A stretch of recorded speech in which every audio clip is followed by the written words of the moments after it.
Serial तुमसे तुम तक में अब जो सच्चाई सामने आई है वो पूरी नहीं बल्कि सिर्फ आधी है।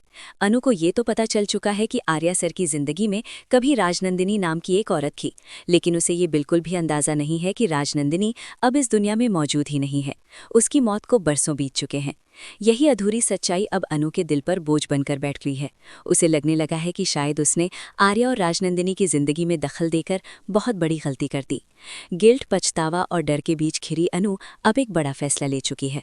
वो चाहती है कि किसी तरह राजनंदिनी से मिले, उससे आमने सामने बात करे और अगर गलती हुई है तो उससे माफ़ी मांगे।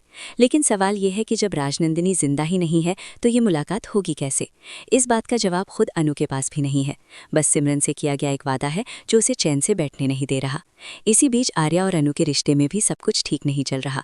दोनों के बीच बातें कम हो गई हैं, नजरें चुराने लगी हैं और एक अजीब सी दूरी पैदा हो चुकी है। अनु अब खुद ही सच्चाई तक पहुंचने का फैसला करती है और संकेत मिल रहे हैं कि वो सीधे आर्या सर के बंगले तक पहुंच सकती है, जहां उसका आमना सामना माजी से होने वाला है और यहीं से कहानी एक नया और चौंकाने वाला मोड़ लेने वाली है। अगर माजी ने अनु के सामने राजनंदिनी की मौत का पूरा सच खोल दिया तो ये सच्चाई अनु को अंदर तक तोड़ सकती है, उसे गहरे पछतावे में डाल सकती है। लेकिन यही पछतावा शायद कहानी को धीरे धीरे सही रास्ते पर भी ले आए, क्योंकि आने वाले एपिसोड में आर्या और अनु एक बार फिर आमने सामने होंगे, जहां दोनों के दिलों में छुपे सवाल और दर्द बाहर आ सकते हैं। अब देखना यह है कि सच्चाई जानकर अनु टूट जाएगी या यही सच आर्या और अनु को फिर से करीब ले आएगा। इसका जवाब देगा आने वाला धमाकेदार एपिसोड।